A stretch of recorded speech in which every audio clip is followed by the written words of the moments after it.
Chip and Evan, Southwestern Pennsylvania Rural Exploration Blog. Once again, at the site of the former Nemacolin mine, Greene County, PA. We're not looking at mine buildings yet anyway. The reason we're down here today is the helicopter crash.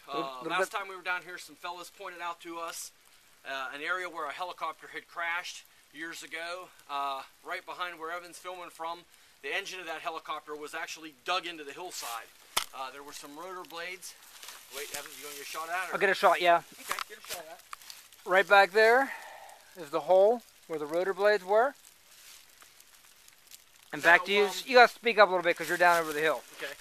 When we were here last time, we missed seeing the engine of the helicopter by probably a couple of days. One of the fellas that brought us to it had seen it a few days earlier, and naturally when we got here it was gone. The scrappers had been in here, and we could see where they cut the trees and had a tow strap and pulled it out and probably sold it for $50 at the scrapyard. But we wanted to come back down because it's such an interesting story. I went home that day and I Googled, found the records of the accident on the NTSB archive.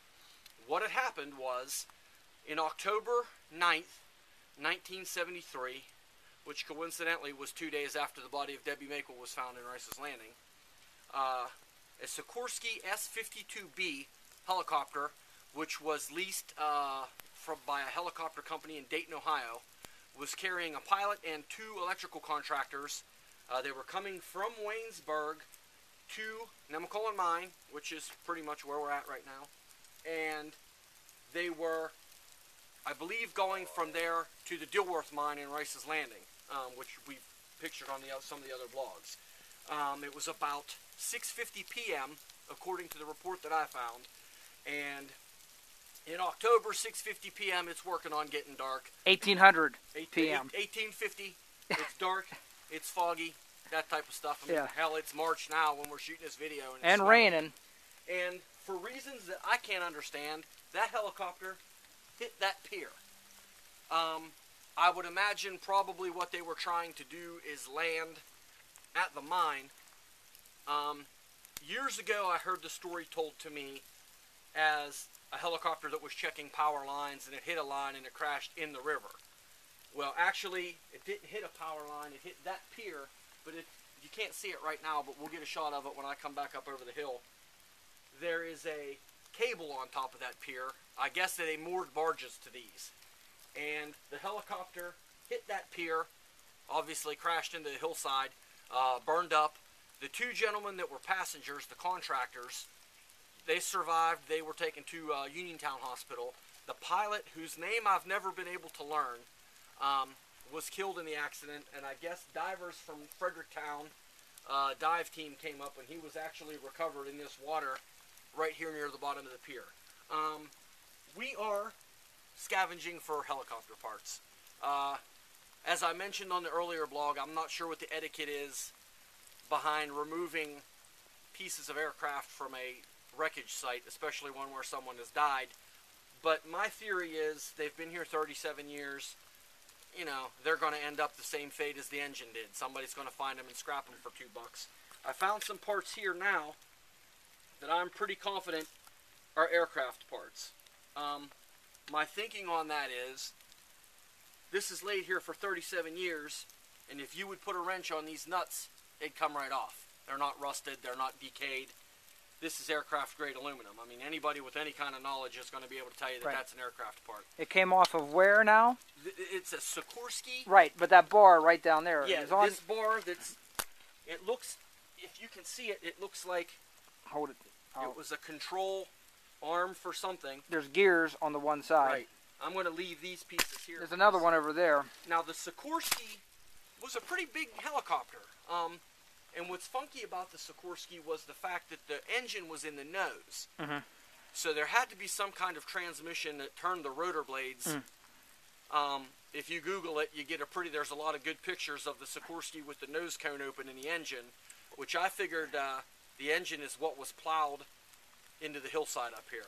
Whether it was recovered and sat there, I don't know. Whether it went into the hillside. The fellas that brought us down here described to us that the rotor blades were still here, which we're going to take a peek and see if we can find pieces of, because rotor blades are big and they're heavy and they're not something that's easily carried off. So, but this is the helicopter crash site, October 1973, October 9th, 1973.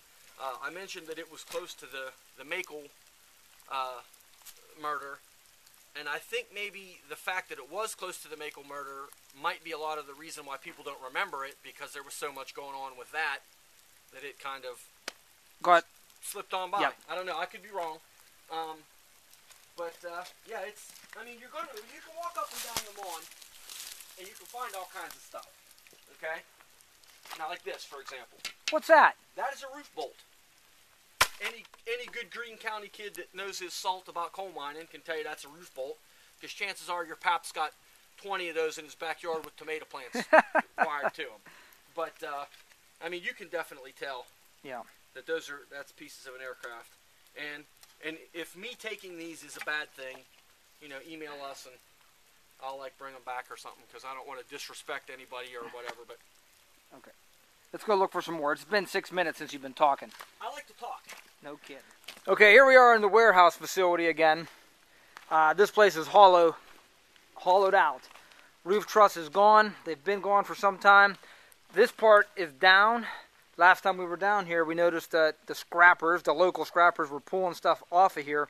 That's gone too. Some of the local guys told us that right down here where young Chip is standing is a basement. Now, we didn't go in here, but we're going to try to go in here. Sounds of activity throughout. I know, it's kind of creepy. It is kind of creepy, but we're going to go down there because it looks safe. Chip in his helicopter part. It looks safe. It looks safe. Look how safe it looks. Well, how safe does it? We should have brought some kids with us. Let's see. That Ed Mountjoy guy Ed would go in from here. Northeast Pennsylvania Mine Explorers, he'd go right down here. He'd be in here camping out. Ed, come on down. This is cool, but we ain't got a light. It's pitch black. I left my light, of course, in the truck again, because that's what I do. We can't go in there without a light. I'm going to go look real quick. And here's where the iron was from the last time we were down here about 3 weeks ago. Yep. And it's all gone. It is gone. We noticed inside the machine shop there, we found some grinding wheels and window frames, very similar to these window frames in various states of cut-upness. I guess you can make some decent cash scrapping this metal. I'm kind of torn on the whole thing. I mean, you know, these are, in my eyes, historic buildings that you don't want to see people tearing down. But on the other, hand, if a guy's making a buck, if he's making a buck to pay his car payment or buy his kids some food, I guess, you do what you got to do. But if he's making a buck to buy some beer or some dope, Dope. You know how it is dope. Of course, we pick another rainy day to come down here. But hey, on our exploration blog, we let you wonder about that stuff. In case you're wondering, I went down into that basement. It's too dark to have a camera. Of course, I left my flashlight in the truck again. And but there's some cool stuff. I did take 2 pictures, so they'll be around somewhere. And the rain is starting to snow. Yeah, it is. It's weird.